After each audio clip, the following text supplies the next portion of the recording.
Have you ever spoken just a few words that changed everything? Today, I'm going to tell you the unforgettable true story of Sofia Romano, a young waitress whose simple act of kindness, speaking Italian to help an elderly customer, caught the attention of the most feared Mafia boss in the city, Matteo De Luca, and pulled her into a world of danger, passion, and a love that would change her life forever. Sofia balanced a heavy tray of dinner plates on her forearm as she weaved through the crowded Italian restaurant. The ambient din of clinking glasses and lively conversation filled the air, but her focus was on delivering the steaming bowls of pasta to table 6 without incident. It was a bustling Friday night in the heart of the city, and Trattoria da Rossi was alive with warmth and light. Sofia's petite frame moved gracefully, dark hair pinned back, a wisp of a curl escaping to brush her cheek. She flashed a polite smile at patrons as she passed, even as her feet ached from the long shift. Near the back, a corner booth was cloaked in shadows, occupied by men in tailored suits. They had an air of quiet authority. Other diners cast curious glances but kept their distance. Sofia had noticed them earlier, especially the man at the center, who radiated an aura of command. He was mid-30s, perhaps, with strong shoulders and a chiseled jaw softened by a thoughtful, distant expression. He had barely touched his meal, instead observing the room with piercing hazel eyes that missed nothing. Sofia didn't know him, but something about his presence made her heart beat faster, a mix of intrigue and cautious fear. Mafia, she had thought when she first saw the guarded way his companions flanked him. Men like these had a certain look, an alert stillness that spoke of concealed power and danger. As Sofia delivered the plates to table 6, an elderly woman at table 7 gently touched her hand. "Mi scusi, ragazza," the grandmotherly patron said, her voice wavering with limited English. "Può aiutarmi?" "My English not so good." Sofia's face lit up kindly. She had overheard the couple earlier and recognized the cadence of her grandparents' tongue. Italian. Sofia answered fluidly in Italian, her accent warm and authentic. "Certo, signora, of course." "Mi dica come posso aiutarla?" She crouched slightly to the woman's level, listening carefully to her request for a vegetarian alternative not listed on the menu. Sofia nodded, responding with reassuring words in Italian, and promised to arrange something special with the chef. The old woman's eyes crinkled with gratitude. In that moment of gentle kindness, Sofia felt a familiar ache. She missed her own nonna, who used to speak to her in Italian when she was a child. Helping this signora felt like second nature, a small act of care in a city that often moved too fast for its elders. Sofia excused herself politely and headed toward the kitchen to convey the special order. From the corner booth, Matteo De Luca had witnessed the entire exchange. At the sound of Sofia's Italian words drifting through the restaurant, his attention, which had been mildly detached, snapped into focus on her. The rich, melodious Italian rolling off the young waitress's tongue was unexpected here, outside the old neighborhood. He set down his untouched glass of red wine. For the first time that evening, Matteo's cold, strategic mind was struck by something personal. He watched Sofia as she leaned in compassionately to the old woman, noting the genuine warmth in her espresso-brown eyes. There was something about her voice. Dio. It had been ages since he'd heard a civilian speak his mother tongue so naturally, without calculation or fear. It stirred a memory of his childhood in Sicily. His mother singing in the kitchen, flour on her hands, a gentle lullaby in Italian when he couldn't sleep. A memory he'd buried beneath years of running the family business in this foreign city. One of Matteo's men, Luca, noticed his boss's sudden interest. Luca followed Matteo's line of sight to the waitress. "Boss?" he asked quietly in Italian. "Tutto bene? Everything all right?" Matteo's gaze remained fixed on Sofia's retreating figure as she disappeared into the kitchen. He narrowed his eyes thoughtfully. She was clearly not part of his world, just an ordinary girl working a job, but the ease with which she spoke Italian set her apart in this crowd. It was a language of his inner life, rarely heard from strangers here. There was a spark of curiosity, and something more protective lit within him. He spoke in a low voice, quiet but firm. "Portala da me," Matteo instructed Luca under the murmur of the restaurant, the words rumbling like distant thunder. "Bring her to me." Luca blinked in surprise but quickly nodded, slipping out of the booth without question. Sofia emerged from the kitchen a moment later, balancing the modified dish carefully. She moved toward the elderly Italian couple's table to present the chef's special creation, a plate of roasted vegetables and pasta glistening with olive oil and garlic. "Ecco a lei, signora," Sophia said softly as she set it down, smiling at the woman's delighted exclamation and her husband's appreciative nod. The small success warmed Sophia. These moments made the long hours worthwhile. As she stepped back, Sophia nearly collided with a solid wall of a man who had appeared just behind her. Startled, she looked up to find Luca, though she didn't know his name, standing imposingly close. He wore a neatly pressed suit and had the build of someone who could break a door down with one shoulder. Sophia's pulse jumped. Patrons weren't usually so forward or silent. "Signorina," the man said with a polite incline of his head, voice low but courteous. "My boss would like a word with you." He didn't touch her, but the way he loomed made it clear this was not a mere request from a diner wanting extra breadsticks. Over his shoulder, Sophia glimpsed the corner booth. The man with the hazel eyes was watching her, his expression unreadable. Her throat went dry. His boss. She instinctively understood who he meant, the quiet man in the shadows who had commanded the room without a word. Sophia's heart kicked in her chest. Had she done something wrong? Spilled wine on him inadvertently? Why would someone like him want to speak with her? A nobody waitress. She quickly ran through her recent interactions. Nothing odd except... Perhaps he overheard her speaking Italian and took offense? Or was he some kind of VIP? Around them, the restaurant hum continued, oblivious to Sophia's sudden anxiety. She mustered a steady voice despite her nerves. I'm working. Perhaps after I finish with my tables." The large man gave a tight, apologetic smile that didn't reach his eyes. "He insists, miss. It will only take a minute." There was a polite firmness that told her refusal wasn't an option. Sophia's mind whirled. She glanced at the old woman's table. The signora gave her an encouraging wave, assuming perhaps that this was someone from management or a friend. Swallowing, Sophia nodded. "All right. Just a minute." Luca escorted her toward the booth. She felt the gaze of the other suited men at the table flick over her. A brief assessment that sent a chill of awareness up her spine. She smoothed her apron with a sweaty palm. As they reached the table, Matteo De Luca rose smoothly to his feet, an unexpected courtesy. Up close, he was even more striking. Tall and broad-shouldered, he wore a charcoal gray suit that spoke of quiet luxury. A faint shadow of a beard traced along his jaw. But it was his eyes that held her. Greenish hazel with flecks of amber, sharp and observant. They flickered over her face, and for an instant Sophia felt laid bare, as if he could read every thought racing through her mind. "Miss..." His deep voice rolled out, polite yet commanding. Sophia realized she was staring and dropped her gaze. She noticed his hands, strong, with a few faint scars across the knuckles, resting on the table. Definitely a man who'd seen violence up close. She cleared her throat. "Sophia," she offered quietly. "My name is Sophia Romano." She wasn't sure if he'd asked her name or if she should introduce herself, but the silence pressed on her until she filled it. "Sophia," he repeated, as if tasting the sound. Her name sounded different in his mouth, touched by a gentle Italian accent that hinted at years spent elsewhere. "Grazie for coming. I apologize if I pulled you away from your work."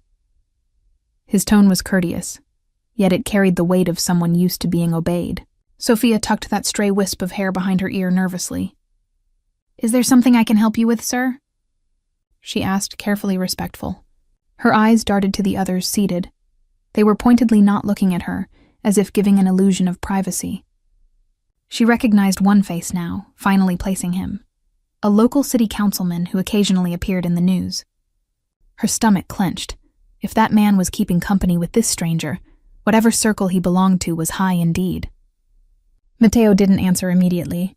Instead, he reached for his wine glass and gestured to the seat opposite him in the booth. "Please sit," he said. Sophia hesitated, glancing over her shoulder. Marissa, the head waitress, was busy at the register and hadn't noticed Sophia being waylaid. Yet. If she was caught fraternizing with a patron, especially one of these powerful men, she could get in trouble or at least in over her head. But Luca remained by her side, patiently waiting, and Matteo's request hung in the air like an inevitability. "Just 1 minute," he'd said. Perhaps it would be all right. Sophia gingerly slid onto the edge of the seat across from him, her back stiff and heart thumping. Luca stepped back a pace, standing guard a discreet distance away. Matteo watched her, an intensity in his eyes that made her shiver. "I couldn't help but overhear you earlier," he began, fingers lightly circling the rim of his wineglass. "You speak Italian. Beautifully." Sophia's cheeks warmed unexpectedly at the praise. "Oh, thank you." Her mind raced. He had called her over just because she spoke Italian? She managed a timid smile. "My grandmother is from Calabria," she explained. "I grew up speaking Italian at home." Her voice gained a bit of strength when talking about her family. "The couple at table 7 seemed to need help, so I just—" "You did well," Matteo interjected softly. "It was kind of you." He leaned forward slightly, lowering his voice so it wouldn't carry beyond her. In this city, not many take the time to show such care, especially in 2 languages. There was almost a hint of admiration in his tone. Sophia was taken aback. The last thing she expected from this man was a commendation for compassion. Up close, she noted a faint scar at his temple, mostly hidden by his short black hair. A story there, no doubt. And while his manner was civil now, she could sense a coiled tension beneath it, like a panther at rest. I'm glad I could help them," Sophia replied, finding her voice. "Was that why you wanted to see me?" Matteo's lips curved just a fraction. "In part," he said. He glanced down at his glass, turning it once, then back at her. "It's rare to be reminded of home in the middle of dinner." He paused, then added almost pensively, "Hearing you speak, it reminded me of someone I knew." Sophia sensed a flicker of melancholy in his last words. For a heartbeat, his polished mask slipped, revealing a man who had memories that could still touch him. Then the steel was back in his gaze. He straightened almost imperceptibly. "How long have you worked here, Sophia?" She answered cautiously, "Almost a year." "It's a good job." She wondered if he was a friend of the owner checking up on staff. But no, that didn't fit. Perhaps he heard my accent and just wanted to talk. The thought was both reassuring and unnerving. She couldn't deny that despite her wariness, there was something magnetically compelling about him. Her pulse hadn't steadied since she sat down. Matteo nodded. "You handle yourself well. The customers are lucky to have you." The way he said it, it almost sounded personal. Sophia felt heat rise to her face again and looked down at her hands. "Thank you, signore," she murmured politely. She glanced at the others in the booth, still carefully ignoring them. One man was scrolling on his phone, another stirring his espresso, yet she had no doubt they missed nothing. Was this simply how power worked? A man like him sees something, or someone, he wants to explore, and the world around bends to accommodate. As if sensing her unease, Matteo spoke again, his voice a shade gentler. "Forgive me. I realize I haven't introduced myself properly." He gave a slight nod. "My name is Matteo De Luca." The name thudded in her ears with vague familiarity. Perhaps she'd heard it on the news, or in murmured warnings around the neighborhood. Sophia's hand went cold around the edge of the table. Yes, she had heard that name, only in whispers. The De Luca family, rumors of an Italian crime family that had moved into the city years ago, silent and deadly, if he was that De Luca. She fought to keep her face neutral as a prickle of fear coated her skin. Matteo studied her reaction keenly. "I see you recognize it," he said quietly, not quite a question. His tone held a resigned note, as if he was accustomed to people recoiling once they understood who he was. Sophia's instincts screamed at her to be careful. One didn't mingle with Mafia bosses and come out unscathed. "I've heard the name," she admitted carefully, her voice low. Her eyes flickered to the exit unconsciously. Was she in danger now? But no, he had been courteous, even kind in his own way. If he meant her harm, he wouldn't be sitting here making small talk. Matteo's jaw tightened just a bit, an infinitesimal reaction to the unspoken tension. "I assure you, I only wish to compliment you and talk, nothing more." He sounded almost apologetic, as if he regretted the shadow his reputation cast. Sophia swallowed, mustering a polite reply. "It's all right, Mr. De Luca. I appreciate the compliment." She started to slide out of the booth, feeling that lingering any longer might be playing with fire. "If there's nothing else, I really should get back to work." My manager will... He held up a hand, not touching her but signaling pause. Surprisingly, he reached into his inner jacket pocket and produced a sleek black business card. With 2 fingers, he offered it to her. Confused, Sophia accepted it. Embossed on the card was a simple name, Matteo De Luca, and a phone number, nothing more. If you ever find yourself in need of anything, qualunque cosa, anything at all, Matteo said, voice quiet but firm, call that number. Day or night, I owe you a kindness. She stared at the card. Owe me? The idea of a mafia boss feeling indebted to her was surreal. She shook her head lightly. I didn't do anything. You did, he interrupted, those eyes pinning her in place. You reminded me that even in this city, far from home, there are good people. People who speak the language of my mother who still show respect. He inclined his head. And you might have done more than you know. Small actions can have big consequences. Sophia wasn't entirely sure what he meant, but she sensed he was sincere in his own enigmatic way. Clutching the card, she offered a faint, courteous smile. That's very kind, Mr. De Luca. He nodded, then actually stood as she rose from the booth, an old-world gesture that surprised her. The other men at the table glanced up in mild astonishment. Apparently, it was not often their boss showed such gallantry. With a final look, one that held an intensity Sophia couldn't decipher, Matteo dismissed her. Buonanotte, Sophia. The words, good night, rolled off his tongue smoothly, intimately, as if he'd wished her sweet dreams. Sophia's chest fluttered. Buonanotte, she replied softly, then quickly remembered to add, good night, sir. She walked back toward the kitchen on unsteady legs, feeling the weight of Matteo's gaze lingering until she rounded the corner. The entire exchange had lasted only a few minutes, but Sophia felt as if she'd stepped briefly into another world, one with its own rules and dangers. She slipped the card into her apron pocket and drew a calming breath. The sense of tomato sauce and basil from the kitchen helped ground her. Focus, she told herself. She was just a waitress finishing her shift. Back to reality. Yet as she resumed her tasks, the adrenaline refused to dissipate. Against her better judgment, she found herself peeking at the corner booth from the kitchen doorway. Matteo had sat back down, now engaged in a low conversation with the councilman, his expression unreadable once more. One of his men leaned in to murmur something to him, and Matteo's eyes flicked up, to lock directly with Sophia's across the room. Her breath caught. Had he sensed her watching? Even from a distance, the connection jolted through her like a live wire. Matteo gave the barest hint of a nod, polite, acknowledging, then returned his attention to his companions, leaving Sophia with a pounding heart. She ducked back into the kitchen, berating herself. Get a grip. She shouldn't be fascinated by a man like that. He was trouble, no matter how courteously he spoke or how handsome he was.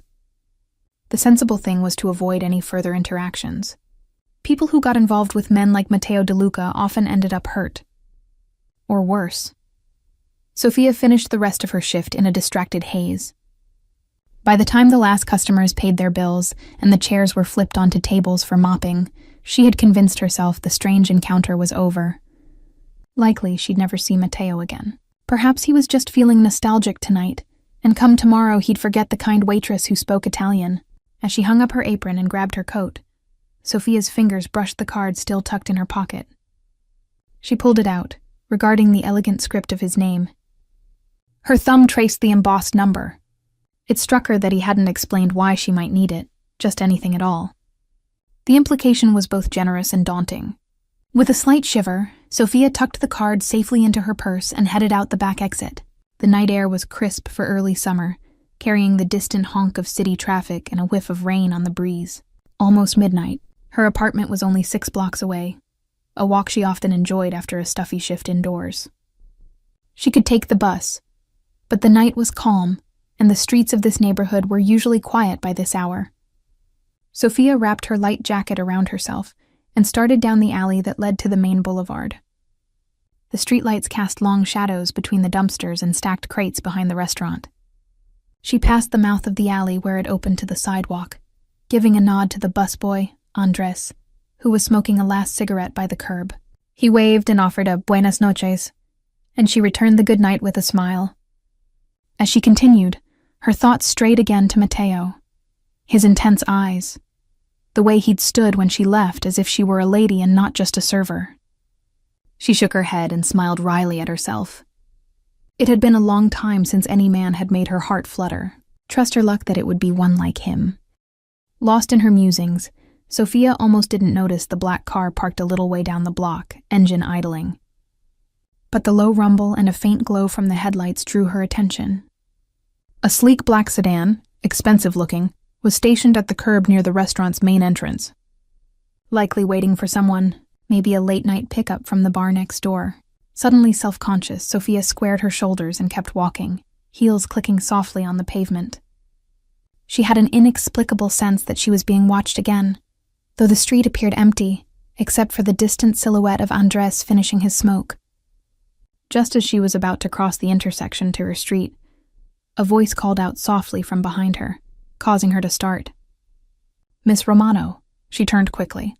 Luca, the same broad-shouldered man from before, stepped out of the shadows by the idling car. How long had he been there?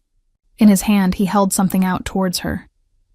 Her heart jumped to her throat, adrenaline flaring anew. In the yellow cone of the streetlight, she recognized her own cell phone. "You left this on the table," Luca said, his deep voice surprisingly gentle. "At the booth."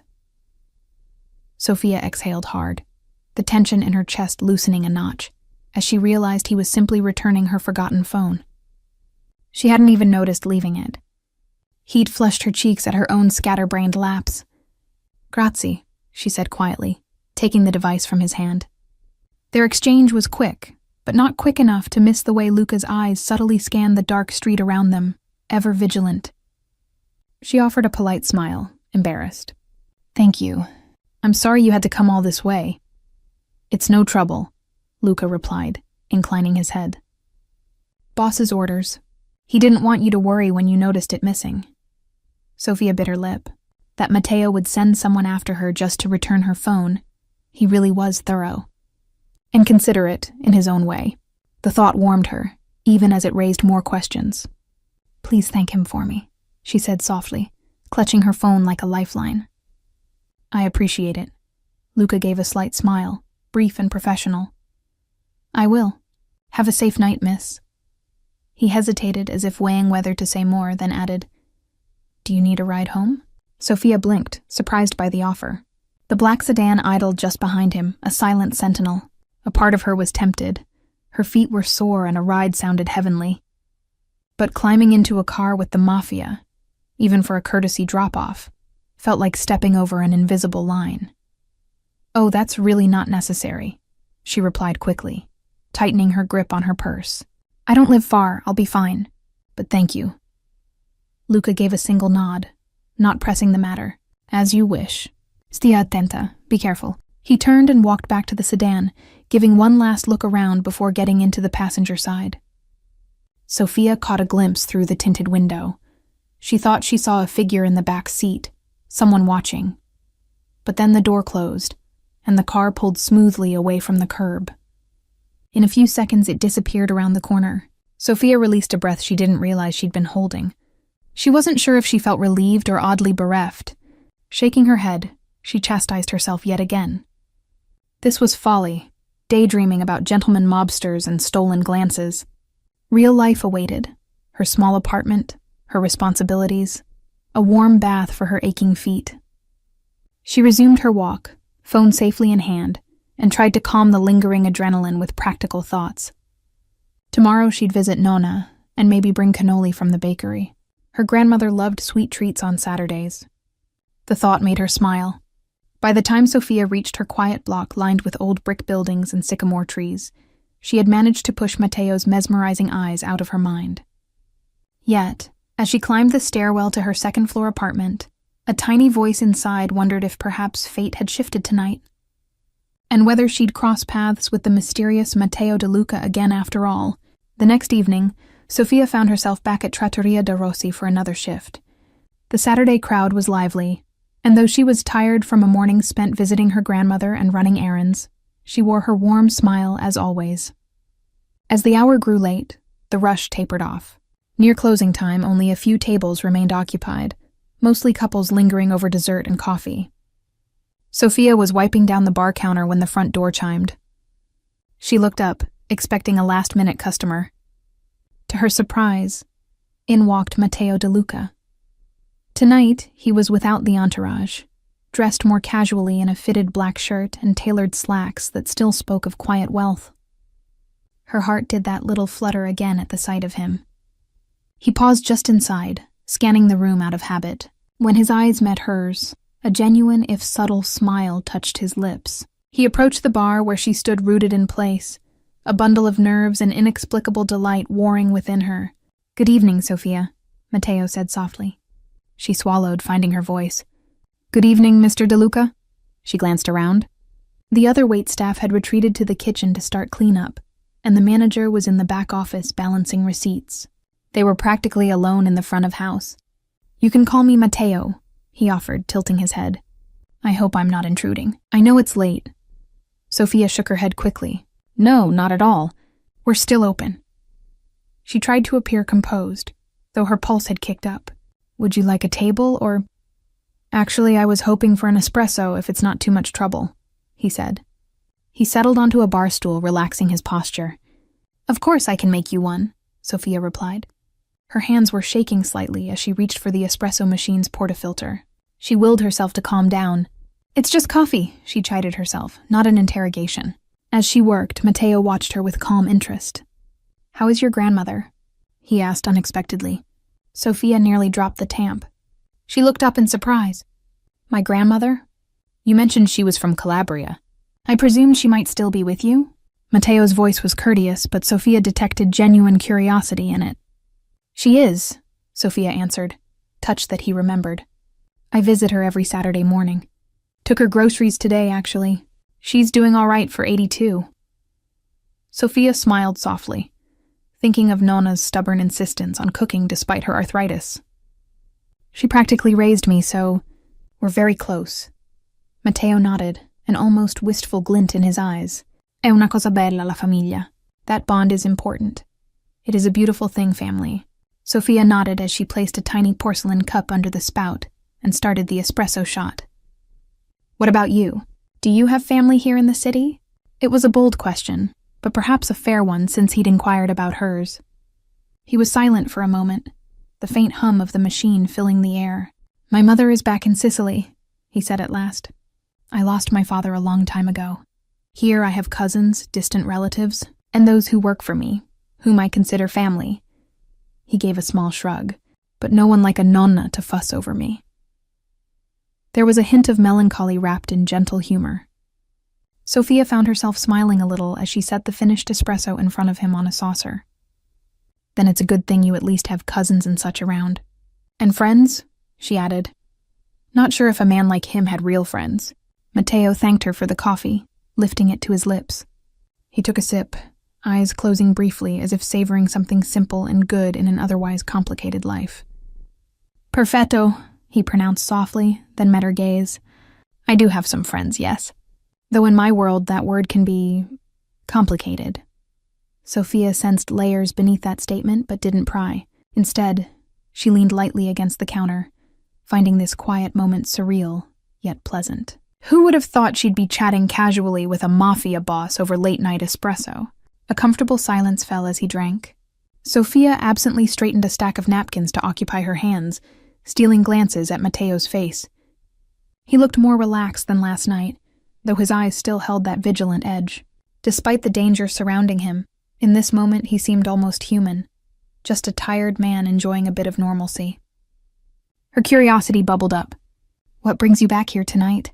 Surely not just the espresso," she ventured softly. Matteo set down his cup, the faintest smile touching the corner of his mouth. "Perhaps I wanted to see how you were doing after last night. It isn't every day I have the opportunity to meet someone like you." Sophia felt heat in her cheeks at the compliment and looked down. "Someone like me?" He tapped a finger on the counter thoughtfully. "A person with kindness and backbone. Bilingual to boot," he said lightly. Then more seriously, "This city can be unwelcoming to people who aren't hardened. I hope it's treating you well." Something in his genuine concern loosened Sophia's tongue. "I manage. It's not always easy, Working long hours, taking care of family, but I get by. I love this city, even when it's rough. It's home. Matteo's gaze softened.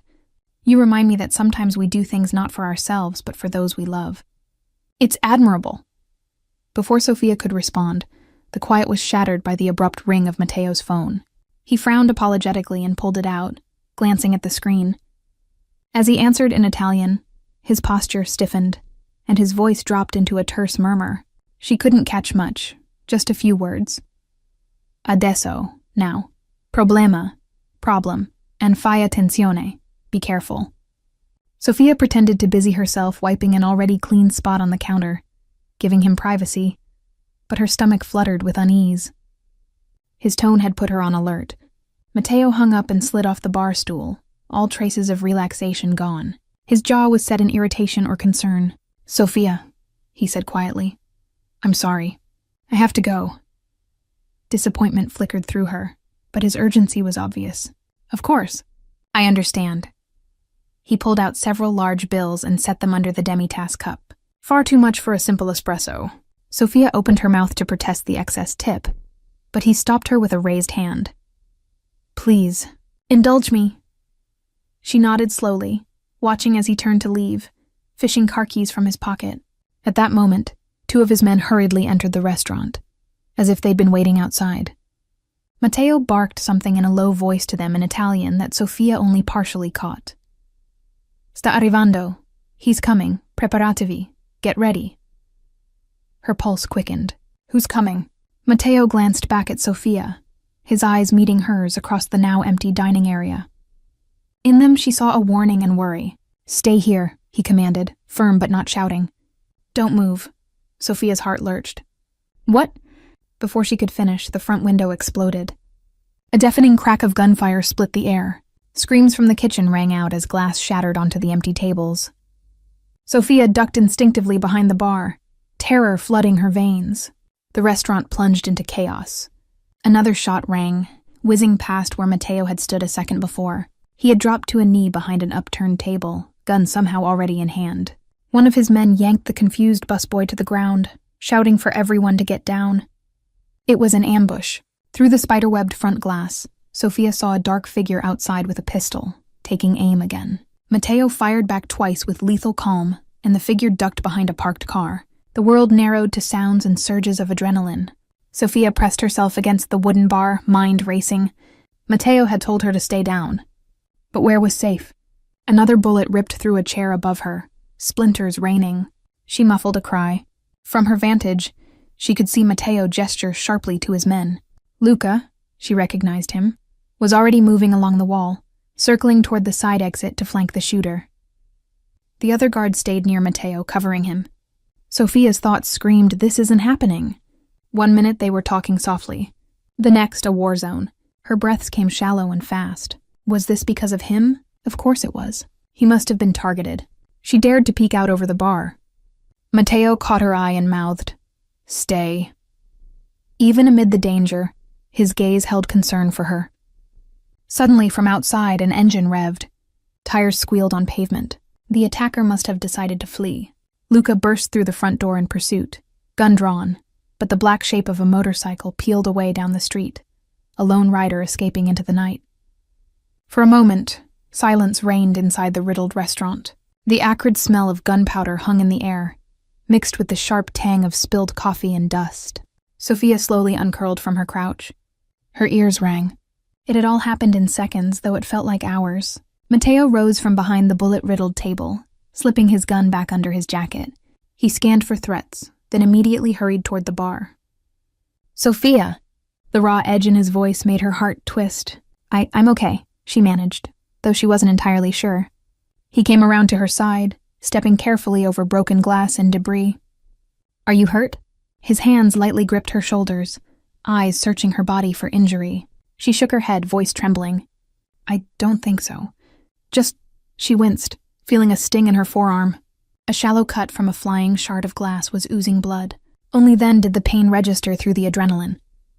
Matteo followed her glance and gently took her arm, inspecting the wound. A muscle in his jaw ticked at the sight of blood. He pulled a pristine handkerchief from his pocket and pressed it to the cut firmly.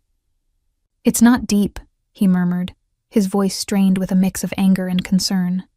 We'll get it taken care of. In the kitchen doorway, the staff huddled, eyes wide with shock. Marissa, the head waitress, was dialing the police with shaking fingers. Andres peeked out, face pale. Once they saw the shooting had stopped, a few ventured into the dining area to survey the damage. One look at Mateo and his guard, and Marissa's expression shifted from panic to fury. You, she spat, pointing at Mateo with the nerve of someone who didn't realize the danger. You brought this violence here. Mateo's guard stepped forward with a scowl, but Mateo lifted a hand to hold him back. A shadow of regret crossed Mateo's face as he faced Marissa. Me despies, he said quietly. I'm sorry. Please tend to your people. We will cover the damages. Marissa looked ready to unleash more, but the sight of his gun at his hip silenced her.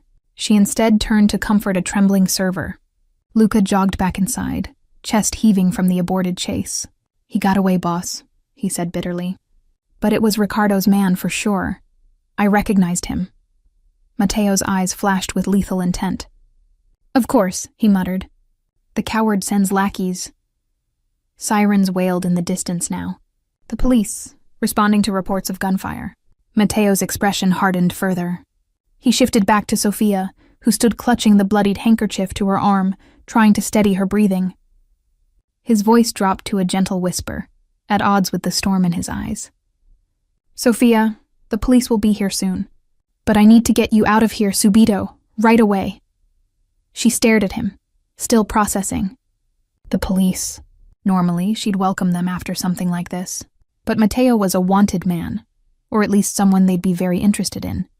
If she stayed, she'd be pulled into hours of statements, possibly danger if she mentioned his name, and there was the attacker still out there. Her head spun.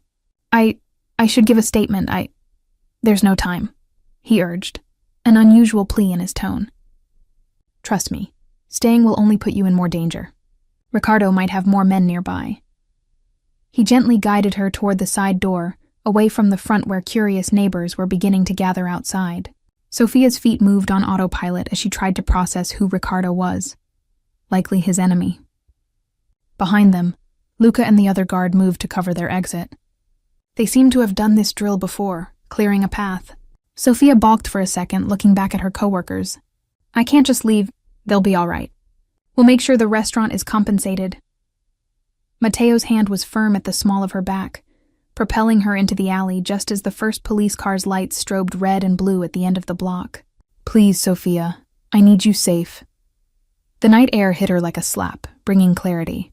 If she stayed, the police and possibly more gunmen. If she left with Mateo, who was to say she'd be safer? Yet, as she looked up into his face, those fierce eyes now softened with genuine worry for her. A strange calm settled over her panic. He had protected her. She had seen him deliberately draw fire away from where she hid. This dangerous man was now her best chance at safety. Okay, she breathed, and that was all he needed. In one swift motion, Mateo shrugged off his suit jacket and wrapped it around her shoulders, concealing her waitress uniform and the bloodstains. He guided her briskly down the alley where only minutes ago she'd walked home peacefully. Now it was a harrowing path toward an uncertain fate. They reached an SUV tucked behind the building. Another of Mateo's men leapt out from the driver's seat as they approached, holding the door open. Mateo helped Sofia into the back seat, climbing in beside her, while Luca took the front. The door barely shut when the vehicle roared to life and sped away, just as two police officers cautiously entered the alley from the other end, guns drawn. Sofia caught a glimpse of flashlights sweeping the shadows where they'd stood seconds before. Her stomach knotted at how close that was. The SUV merged into city traffic, obeying speed limits now to avoid drawing attention, but efficiently putting distance between them and the scene. Sofia sat back, the leather seats cold against her legs. Her whole body began to shake as the adrenaline faded, leaving shock in its wake. Mateo noticed immediately. Without a word, he reached over and gently took her hand, the one not pressed to her wound. His warmth seeped into her trembling fingers. She didn't pull away. She couldn't. In that moment, it was the only thing mooring her to reality. You're safe now, he said softly, as if speaking to a spooked animal. I promise. Sofia nodded mutely. Safe. with a Mafia boss on the run from the police and his enemies. The absurdity almost made her laugh hysterically. But she held it together, focusing on his hand around hers, the quiet strength it conveyed. After a few blocks, Matteo spoke again, this time to Luca in the front. "Any tale?" Luca glanced at the side mirror, then shook his head. "Nothing. I think we lost them in the confusion, and I doubt the cops got a good look at the plate." Matteo grunted in acknowledgement. He then turned his attention fully to Sofia. In the dim glow from the dash, his face was taut with concern. "We're going to my home. It's secure. I'll have a doctor meet us there to look at your arm, and to be safe, check you for shock." Sofia found her voice at last, croaking. "Your home? But my family will wonder where I am." She trailed off, realizing with a pang that indeed her mother and grandmother would panic if she didn't come home at all tonight. She kept her phone in her apron. No, she had it. Luca returned it last night. It was in her purse. As if reading her thoughts, Matteo reached inside the jacket he'd cloaked around her and found the outline of her phone in the pocket. He handed it to her. "You can call them on the way. Tell them you're safe," he said gently. "Maybe say you're with a friend." His lips quirked at the last word, aware of how insufficient it was to describe this situation. But Sofia appreciated the gesture. He was giving her an out to reassure her family without revealing too much. She unlocked the phone with unsteady fingers. It was past midnight now. Her mother would be asleep, but her grandmother had a habit of waking in the middle of the night and checking on Sofia if she wasn't home yet. She made a quick decision to call her mother's cell, which would be on silent at this hour, allowing her to leave a voicemail. It picked up after 2 rings, going to message. Voice trembling but trying to sound calm, Sofia said, "Mama, it's me. Something happened at work. There was a incident, but I'm okay. I'm with a friend for the night because the police need statements and stuff. I'll come home tomorrow morning.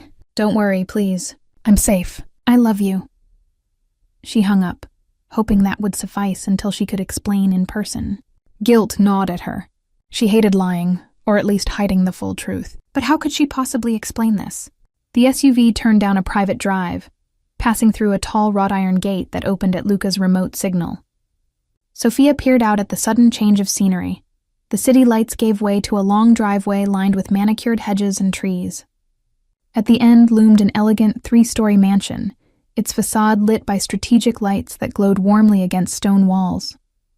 It was beautiful and imposing, an oasis of wealth and privacy tucked discreetly in a wealthy enclave she never realized existed so close to downtown. The tires crunched on gravel as they pulled up to the house. 2 more men appeared at the entrance as the vehicle came to a stop. Guards obviously armed, who relaxed once they recognized the car. Matteo stepped out first, then reached to help Sofia. Her legs were unsteady, both from shock and from entering this grand estate like a fever dream. She must have looked pale because Matteo swept an arm around her waist to support her. She stiffened slightly at the intimate gesture, but it did make her feel steadier. Inside, the mansion was even more impressive. They entered a spacious foyer with marble floors and a sweeping staircase. A chandelier cast a soft glow over polished wood and tasteful artwork. It was the kind of home one only saw in magazines, yet it was eerily quiet, like a gallery after hours.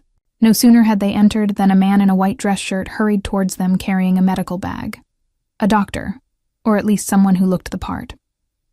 "Dottore," Matteo addressed him. "Grazie for coming so quickly." The graying man nodded, concern etched on his face as he looked between Matteo and Sofia. "Always, Matteo. I came as soon as I heard. Who is injured?" "Signorina Romano has a cut on her arm. Possibly some shock. See to her first," Matteo said. Sofia opened her mouth to protest. Matteo had a streak of blood on his temple and a small tear in his sleeve. She wasn't the only one who needed attention. "I'm fine, it's just a scratch," she insisted, voice still shaky.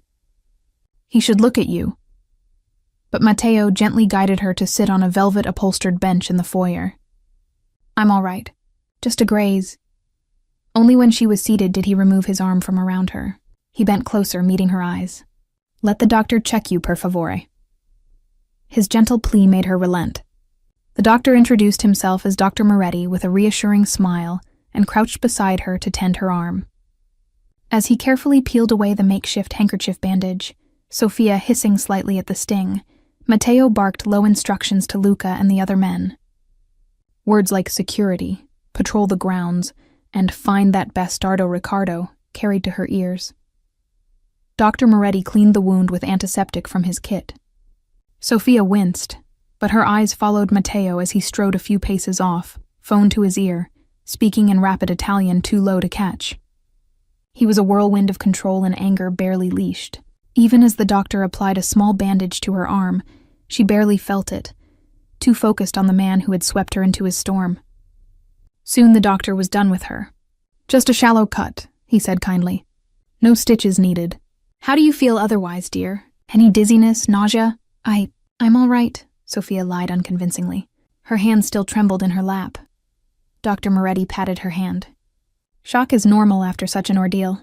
I'll make you some chamomile tea to help calm your nerves. How about that?" She nodded appreciatively. "Thank you, doctor." He gave her a fatherly nod and rose. As he passed Matteo, he clapped the younger man on the shoulder and murmured, "Sit down before you fall down, Figlio. Let me see that graze." Matteo ended his call and reluctantly allowed the doctor to examine him. It seemed the bullet had grazed the side of his head, just enough to bleed but not serious. Sophia realized with a start that if she hadn't seen the attacker, or if Matteo had moved a second slower. Her stomach lurched at the thought. He could have been killed. She found herself rising and stepping closer as the doctor cleaned the wound on Matteo's temple. Matteo sat on the bench now, and his eyes flicked to her hovering form. "All okay?" he asked softly, even as the antiseptic made him flinch slightly. Sophia nodded, wrapping her arms around herself. "Just worried about you." The admission slipped out before she could reconsider. It felt natural after what they'd just survived together. The doctor raised an eyebrow and gave a faint, knowing smile as he placed a small bandage on Matteo's head. "There.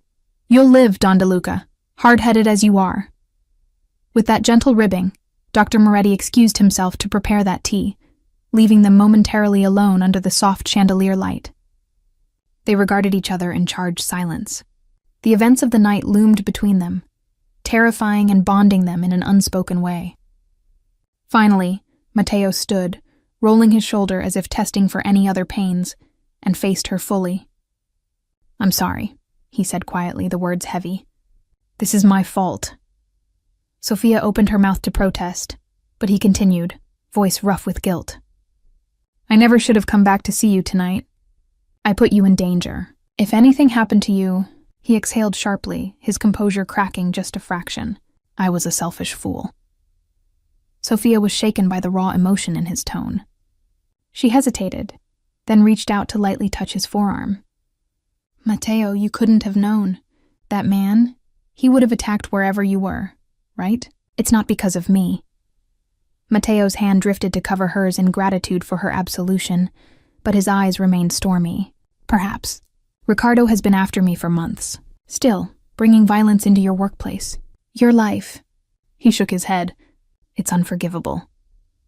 Sophia's own temper sparked at his self-reproach. "Unforgivable is leaving me there to possibly be shot or caught in the crossfire. But you didn't. You protected me." Her voice trembled slightly, recalling how he'd drawn gunfire away from the bar where she hid. "You saved all of us, I think. If you hadn't been prepared—" He gave a humorless half-smile. "Prepared to make a bloody mess of a family restaurant? I doubt your co-workers see it that way." Sophia looked down. Marissa's accusation still rang in her ears. It had been chaotic, but indeed Matteo's presence brought danger, and now here she was, plucked out of her normal world and deposited into his. She gently freed her hand and stepped back, suddenly aware that they were standing very close. His jacket still hung over her shoulders, enveloping her in his scent. A mix of clean soap, a touch of cologne, and gunpowder residue. The adrenaline was ebbing, and with it came a swirl of conflicting feelings. Relief, fear, gratitude, and an undercurrent of something more intimate. I don't know what happens now," she admitted quietly. "Am I supposed to stay here? Will it be safe to go home tomorrow?" Matteo's expression shifted to one of resolve. "For tonight, you'll stay here. There are plenty of guest rooms. My men are guarding the perimeter. No one will harm you under my roof." He paused, considering his next words carefully. "As for tomorrow, we'll assess the situation. Ricardo knows someone was with me when his thug attacked. He might target you whether or not he knows your name, just to hurt me." Sophia's blood ran cold. She hadn't even thought of that. But why would he? "I'm nobody to him." "To you," she added hastily. Mateo's eyes caught hers, fierce and unwavering. "You are not nobody, Sophia. Not to me." The quiet conviction in his statement stole her breath. "He'll use any perceived weakness of mine. And you, unfortunately, just became a target by association." Her knees felt weak again, so she sank onto the bench. This was too much for one night. She rubbed her temples. "This is crazy," she murmured. "I'm just a waitress. I can't be involved in a mafia war. My family, if anything happened to them." Her voice broke.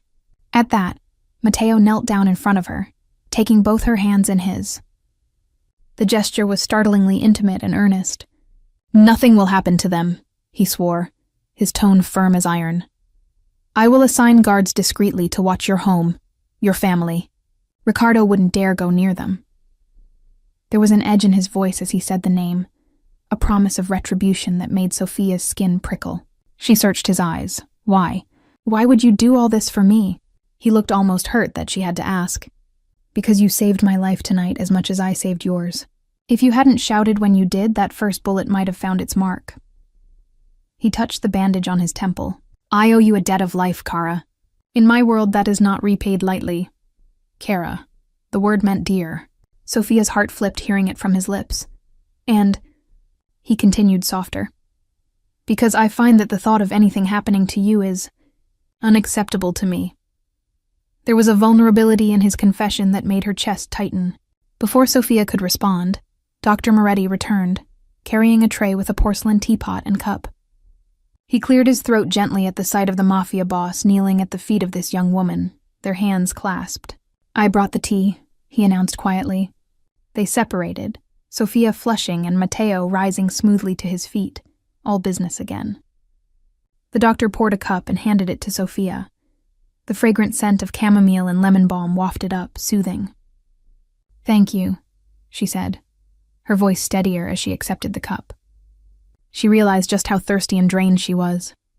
Blowing gently, she sipped the hot tea, letting its warmth spread through her. "I'll leave a mild sedative with the staff should you need help sleeping," Dr. Moretti said, gathering his bag. "Mateo, you know the drill.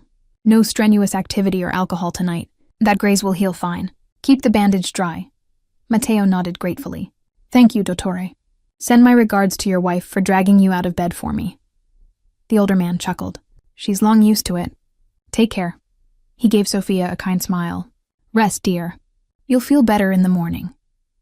With that, the doctor left, and one of the estate staff escorted him out. Mateo turned back to Sophia. She had finished half the tea, and some color returned to her cheeks. The fact that he had estate staff, likely a housekeeper or butler, barely registered before. "I imagine you'd like to clean up," Mateo said gently. He gestured to her clothes, which were smudged with dust and speckled with blood from her cut. A bruise was forming on her elbow where she'd hit the floor. "I can have someone bring you fresh clothes, and I'll show you to a room where you can rest." Sophia realized the night's grime and chaos clung to her like a second skin. A hot shower sounded heavenly, and sleep, if it would come, maybe even better. But a sudden wave of apprehension hit her at the idea of being alone in a strange room in this mansion. The adrenaline crash left her feeling vulnerable. "Could you stay? At least until I fall asleep?" she asked before she could second guess. Immediately she was mortified by how needy that sounded. But Mateo didn't blink. "If that's what you want, I'll stay nearby." He reached out as if to touch her shoulder, then stopped, not wanting to presume. "I'll be right down the hall. You have my word nothing will happen here. This home is a fortress, but I understand. After what happened, being alone is hard." She gave a shaky nod, appreciating his understanding. "Thank you." He offered his arm in a surprisingly old-fashioned manner to help her up. She took it, and together they ascended the grand staircase. Sophia marveled distractedly at the art on the walls, old oil paintings of Italian countryside scenes, and the plush feel of the carpet under her worn work flats. He led her to a spacious guest room on the second floor. It was elegantly furnished in calming tones of cream and gold, with a large four-poster bed and an adjoining bathroom. It smelled faintly of lavender. On the bed, as if by magic, lay neatly folded clothes, a pair of drawstring sleep pants and a soft cotton t-shirt, likely belonging to a woman on staff, or perhaps kept for guests. Sophia looked to Matteo questioningly. He gave a small smile. "I had someone bring a few things for you. They should fit well enough for tonight." She clutched the lapels of his jacket around her, feeling oddly shy now that they were away from the chaos. "Thank you. For everything. I don't know how I'll ever repay you." He shook his head, stepping back toward the door to give her space. "You owe me nothing, Sophia. It's I who am making amends to you." His gaze lingered, as if reluctant to leave her even for a moment. "Try to rest. We'll talk more in the morning when things are clearer." She nodded. "Good night, Matteo." His name on her lips made something soften in his expression. "Buonanotte, Sophia," he replied gently. He left the door slightly ajar as he departed, perhaps to reassure her that he was close. Sophia set the tea down on the bedside table and released a long, quivering breath. What a difference a day made. 24 hours ago, she was a stranger to this man, quietly serving pasta. Now she was in his home, wearing his jacket, her life inexplicably tangled with his. Sophia carefully peeled off the stained work uniform and stepped into the attached bathroom. She caught a glance of herself in the mirror, wide-eyed and exhausted. A small cut on her forehead she hadn't even noticed before. She looked like someone else, someone frightened and uncertain. She tore her gaze away and turned on the shower. Hot water drummed on her skin, washing away the dirt and the lingering smell of smoke. She stood under the spray longer than necessary, letting silent tears mix with the water as the shock and stress finally found release. Sophia cried for a few minutes, mourning the simple life that had been upended and releasing the sheer terror she'd held at bay. When her tears subsided, she finished washing and stepped out, drying off with a plush towel. She slipped on the clean t-shirt and pants, which were a bit large but soft and comforting. As she combed out her damp hair, she took a deep breath. She could do this. Just get through tonight. Tomorrow, maybe this dangerous whirlwind would spit her back out to normalcy. Climbing into the large bed, she realized just how bone-deep weary she was. The mattress was like a cloud. Still, sleep didn't come easily. Every time she closed her eyes, the crack of gunfire replayed in her head. She could almost smell the gunpowder again, see Matteo's figure diving to protect others, the flash of muzzle fire. In the dim lamplight she'd left on, her gaze fell on the door, slightly ajar. True to his word, she heard a presence outside. Matteo had stationed himself, or a guard there. She decided she might feel safer if it really was him. Gathering her resolve, Sophia slipped out of bed and padded to the door. She opened it fully to find Matteo sitting on a chair in the hallway just a few steps away, a book in hand. He looked up, surprised. "Is everything all right?"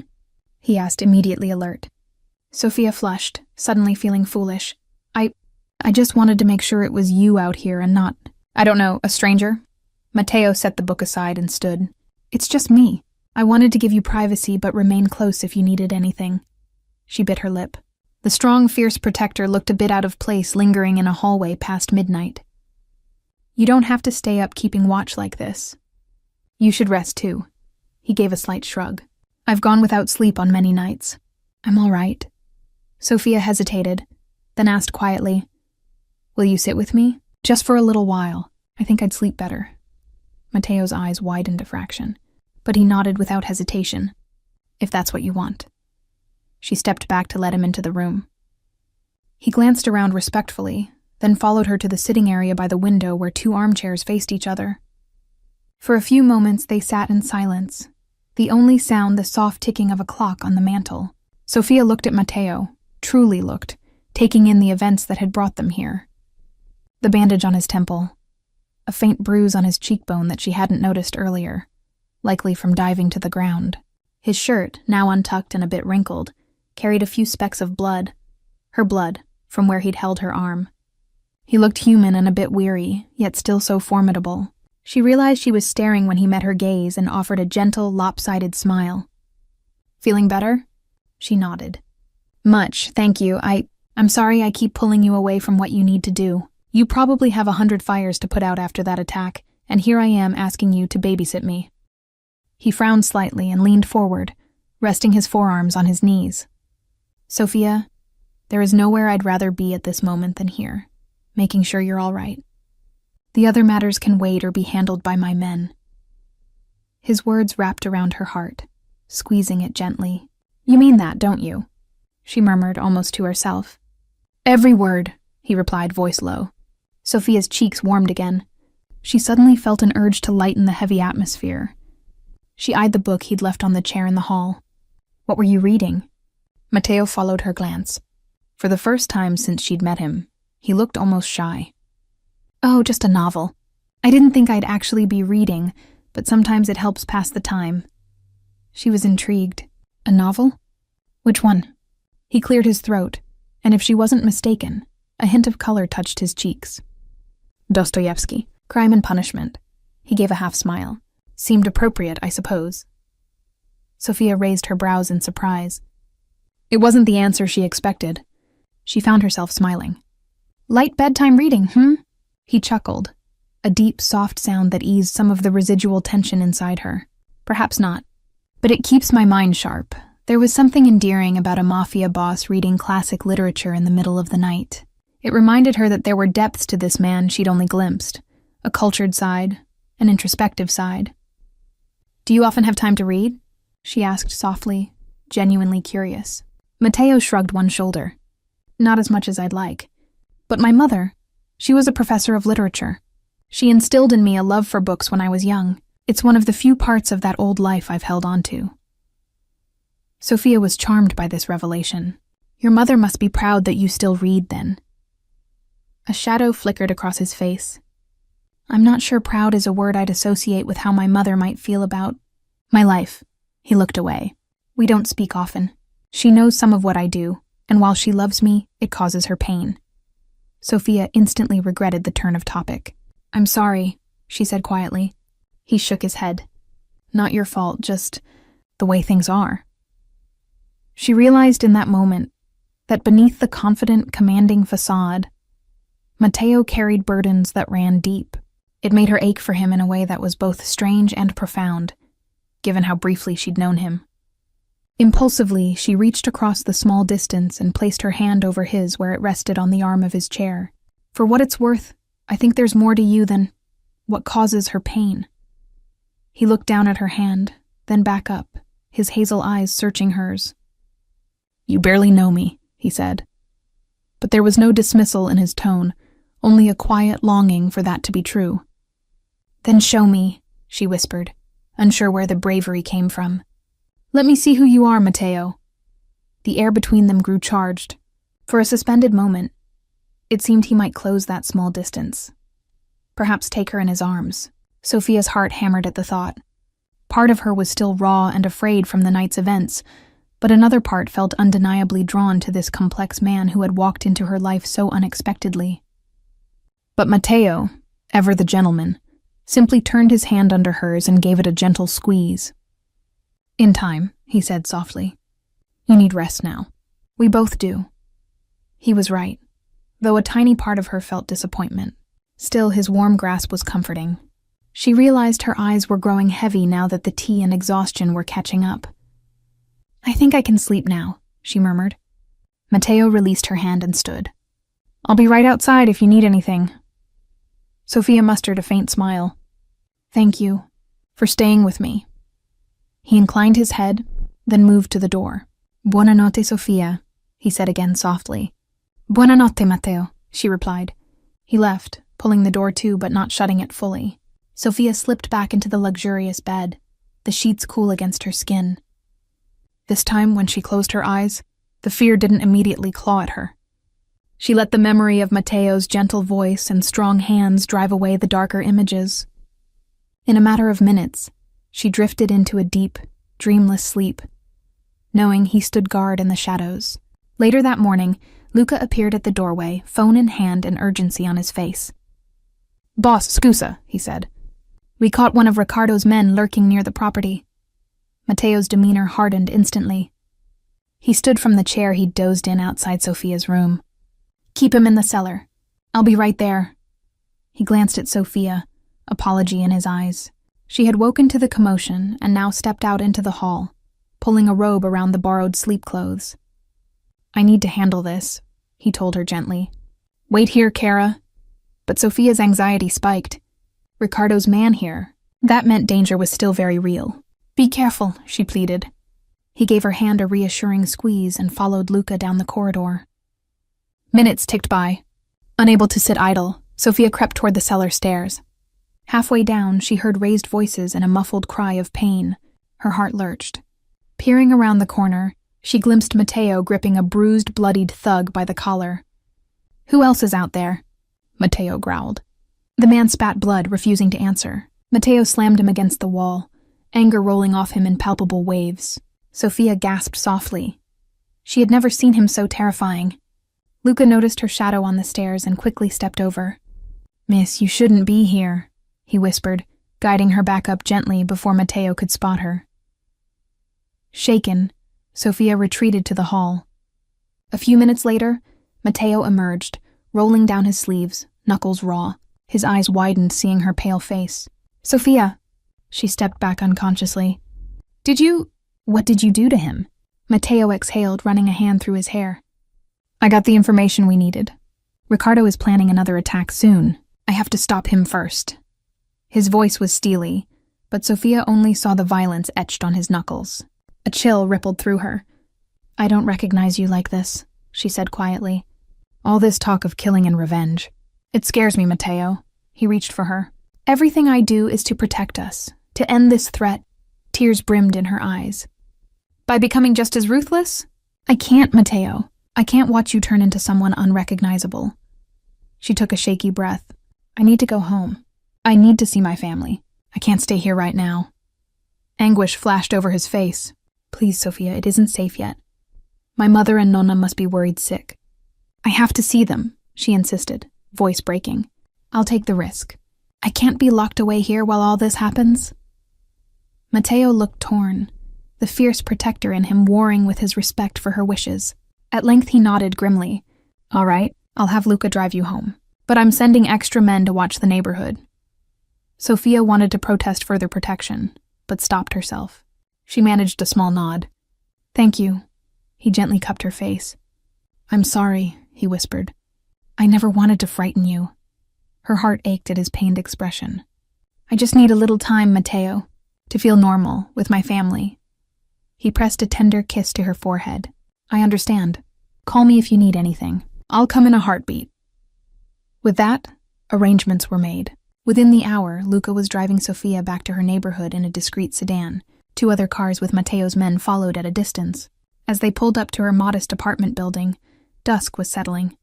Sophia's chest tightened with emotion, seeing the lights on in the windows. Her mother was likely cooking dinner, unaware of the turmoil her daughter had been through. I'll wait outside, miss, Luca said gently as he parked. Take your time. She thanked him and hurried up the front steps. Using the spare key hidden in a potted plant, she let herself in. Sophia! Her mother Maria gasped in relief from the kitchen doorway. In seconds, Maria and Nonna were embracing her tightly. We were so worried. You said not to worry, but you were gone all night. I'm sorry, Mama, Sophia murmured into her shoulder, tears of guilt and happiness mingling. There was an incident at work, but I'm all right, truly. Nonna Carlotta held her face between work-worn hands, searching her eyes. Cara Mia, you look exhausted. And what is this bruise? She thumbed Sophia's cheek where a faint mark remained from the prior chaos. Sophia mustered a reassuring smile. It's nothing. I missed you both so much. She spent the next hour in the warmth of their little home, deflecting detailed questions with half-truths. Yes, she had been safe with a friend from work after a scary incident. No, she wasn't hurt badly. She just needed to be home tonight. All the while, outside on the street, Sophia occasionally glimpsed a shadow of Luca or another guard keeping watch. It should have comforted her, but instead, she felt a nagging unease. If Ricardo was desperate, would even guards deter him? Late that night, after her mother and grandmother had gone to bed, Sophia remained in the darkened living room, restless. She peered through a crack in the curtains. One of Mateo's men stood under a street lamp across the way, ever vigilant. With a sigh, she eased onto the couch. The silence of her home was both a balm and a source of anxiety. She yearned for Mateo, wondering if he was safe, but also dreaded what might come next in this deadly game with Ricardo. Her eyelids grew heavy past midnight. Just as she began to drift into a light sleep, a sudden thud jolted her awake. She sat up, heart pounding. The sound had come from the back door, like something or someone bumping it. Sophia's blood ran cold. She hurried down the hall and quietly knocked on her grandmother's bedroom door, where her mother and Nona slept. Maria cracked it open, eyes bleary. Sophia pressed a finger to her lips, whispering, "Stay with Nona and lock the door. Now." Fear flared in her mother's eyes at Sophia's tone. But Maria nodded, pulling her sleepy mother further inside and clicking the lock. Another noise, footsteps on the porch. Sophia's mind raced. Luca was supposed to be outside. Where was he? She grabbed the first thing at hand, a heavy ceramic vase from a side table, and positioned herself behind the living room door. The house was dim, only the faint glow of a street lamp through the window. A shattering crash of wood. 2 dark figures kicked in the kitchen door, splintering it off its frame. Sophia bit back a scream, gripping the vase until her knuckles ached. The intruders' voices hissed low in Italian. "Sbrigati, quick!" They moved through the kitchen into the short hallway. As one passed the living room entry, Sophia mustered every ounce of courage and swung the vase with all her might at his head. It connected with a sickening thud. The man crumpled to the floor, unconscious or worse. Before she could react, a second assailant lunged from behind, seizing her arm. The vase fell, smashing on the ground. Sophia fought like a wildcat, kicking and writhing. "Luca!" she screamed, hoping the guard was nearby. The thug clamped a hand over her mouth and dragged her toward the open doorway. Outside, the silhouette of a van loomed in the driveway. Panic gave her strength. She sank her teeth into the man's palm. He yelped and loosened his grip. Suddenly, a gun's barrel pressed to her temple. "Basta!" a cold voice warned. "One more sound and I'll shoot." Sophia froze, breaths coming in frantic pants. In the street, she saw Luca's figure lying motionless near the curb, perhaps struck from behind by a lookout. Oh, God. With ruthless efficiency, the thug shoved Sophia into the back of the van, binding her wrists with zip ties and slapping duct tape over her mouth. Her screams died into muffled whimpers. The van door slid shut, plunging her into darkness. As the engine roared to life, tears streamed down her face. She realized with dread whose hands she was in. Ricardo had her. And Mateo, he would come. She prayed he would come, after what felt like an eternity, though it was only perhaps 20 minutes. The van ground to a halt. Sophia had been tossed around on the metal floor with each turn, the rough ride bruising her knees and shoulders. Now, as the door slid open, she squinted against harsh floodlights. A strong hand grabbed her bound arms and yanked her out. The night air was cool and smelled of salt and oil. They must be near the docks or an industrial area. In front of her loomed a dilapidated warehouse. The thug half-dragged, half-carried her inside the building. Sophia's heart hammered.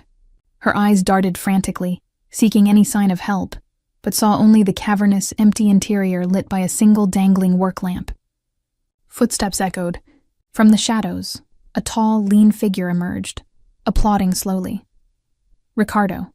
He wore a dark coat, and his face split into a triumphant grin as he approached. "Bravo," he drawled to his underling, waving a pistol casually. Mateo's little sweetheart, delivered as promised. The henchman holding Sophia shoved her forward. She stumbled, nearly falling to her knees. Ricardo reached out and snatched the tape from her mouth with a cruel yank. She gasped, drawing in dusty air. He tilted her chin up with the gun's barrel. "Buonasera, signorina," he purred. "We finally meet. You caused me quite some trouble, you know." Sophia glared despite the tears pricking her eyes. "Let me go," she demanded hoarsely. Ricardo chuckled. "Afraid not. You're the bait, my dear. Mateo will come for you, and when he does, bang." He pressed the gun to her temple, making her flinch. She mustered courage, her voice trembling with rage.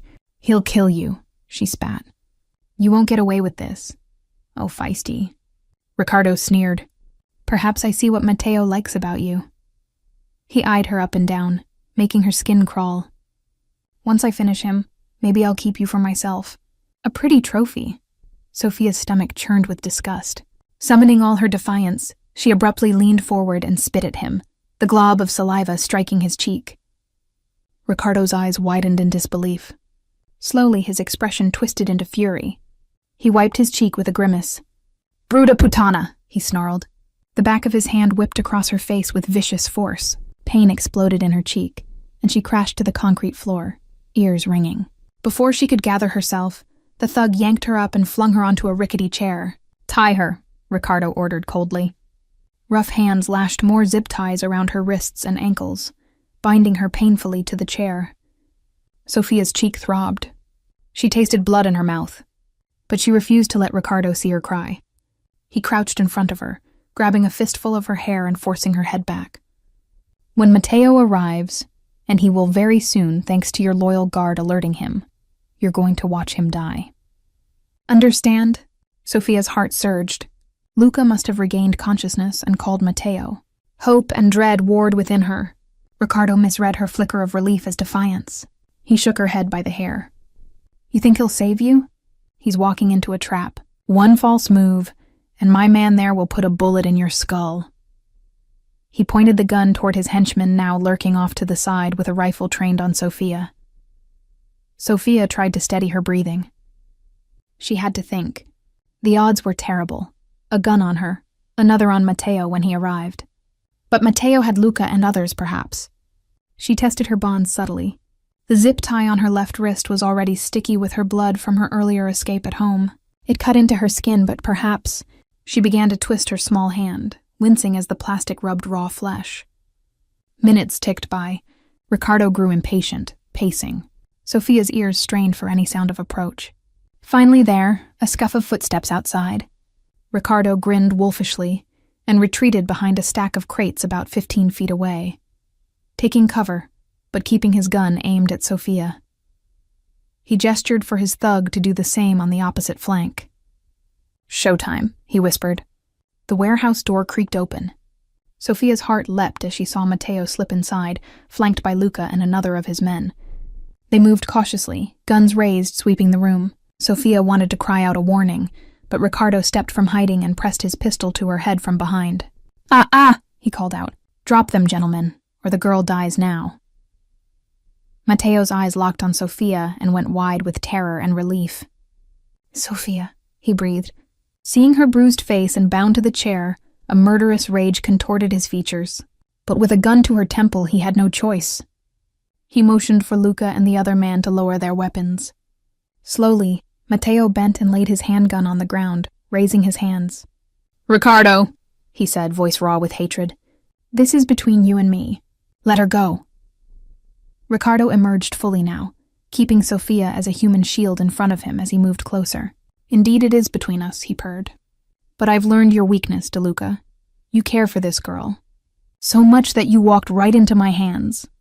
Mateo took a step forward, desperation in every line of his body. "You have me. Do what you want with me, but leave her out of it." Sophia's throat tightened. "No, Mateo, don't!" she cried, but Ricardo yanked her hair, silencing her with a yelp of pain. "Quiet!" Ricardo hissed. His eyes gleamed as he savored the moment. Such chivalry. "Toss over any other weapons, all of you, now!" Luca and the other guard carefully slid a knife and secondary pistol across the floor. The henchman collected everything, covering them with his rifle. "Good," Ricardo said. He pushed Sophia's chair forward a few feet, so she was directly between him and Mateo. "On your knees, old friend." Mateo complied, kneeling just a couple yards in front of Sophia. She could see his face clearly now. There were tears in his eyes as he looked at her. "I'm sorry," he choked out, voice trembling. "Sophia, I'm so sorry I dragged you into this." Her heart shattered at the anguish in his words. "It's not your fault," she managed to say around the lump in her throat. "I love you, Mateo." Emotion flickered across his face. "I love you too," he whispered. "Oh, spare me," Ricardo cut in, disgusted. "This isn't a damned romance." He stepped to Sophia's side, gun aimed at Mateo's forehead now. "It's a tragedy. Say goodbye." Sophia's pulse thundered. Time seemed to slow as Ricardo's finger tightened on the trigger. "No, no, no!" She refused to let this happen. Summoning every ounce of will, Sophia yanked her left hand hard. The zip tie, slick with her blood, stretched enough. Her hand slipped free. In one motion, she threw herself sideways out of the chair, knocking into Ricardo's arm just as he fired. The gunshot cracked like thunder. The bullet skimmed past Mateo's shoulder, missing its mark by inches. Chaos erupted. Luca lunged from his knees, tackling the rifleman before he could react. They crashed to the floor, weapon clattering away. Mateo didn't hesitate. He surged up and dove at Ricardo. The two men tumbled to the concrete. Ricardo's pistol skidded across the floor out of reach. Sophia, dazed on the ground, saw Ricardo scramble for the gun. "Mateo!" she screamed, warning him. Mateo grabbed Ricardo's ankle, yanking him back. The crime boss roared in anger, swinging a wild kick that caught Mateo's jaw. Mateo grunted, but clung on, dragging Ricardo down. They grappled furiously, trading blows. Nearby, Luca subdued the other henchman with a swift blow to the head. "Go help the boss," he shouted to the second guard, who had recovered a fallen gun. Sophia frantically tore the remaining ties off her ankles, her freed hand slick with blood, making it easier. Ignoring the burning pain in her wrist and the searing graze of something on her upper arm, had a bullet grazed her? She barely registered it. She crawled toward the dropped pistol a few yards away. Mateo and Ricardo were both on their feet again. Ricardo had managed to draw a knife from his boot and slashed at Mateo's side. Mateo hissed as it cut into him. In retaliation, Mateo landed a heavy punch to Ricardo's face, sending him reeling. Blood ran from Ricardo's nose, but he charged like a mad bull, knocking Mateo into a stack of wooden pallets. The structure collapsed with a crash, pinning Mateo's leg. Ricardo raised his knife, eyes blazing with triumph. "Time to die, De Luca!" Sophia's fingers closed on the cool handle of Ricardo's fallen pistol. Shaking, she raised it. The two men struggled mere yards away. She had to be sure not to hit Mateo. She waited, heart in her throat. There! Ricardo drew back for a fatal stab, exposing his side. Sophia pulled the trigger. The recoil jolted her arm. A red bloom spread on Ricardo's coat as the bullet struck his upper arm. He howled, the knife clattering from his grasp as his arm fell uselessly to his side. The crime boss stumbled, shock on his face. Mateo threw off the broken pallet and in one fluid motion snatched up the fallen knife. He pressed forward, slamming Ricardo against a pillar and holding the blade to his throat. Ricardo panted, blood from his nose and arm staining his expensive suit. Defeat and hatred warred in his eyes. "Go on," he hissed at Mateo. "Finish it. Be the killer I know you are." Breathing hard, Mateo tightened his grip on the knife. Rage contorted his face. Years of bad blood and loss fueled his desire to end Ricardo here and now. Sophia scrambled up, her limbs trembling, and rushed to his side. "Mateo," she said softly, laying a gentle, bloody hand on his arm. "It's over. He's beaten. You're not a murderer, not in cold blood." Mateo's jaw clenched, the blade at Ricardo's throat drawing a drop of blood. Ricardo sneered, but fear flickered in his eyes. "You have a choice," Sophia whispered, meeting Mateo's tortured gaze. "For us, for our future.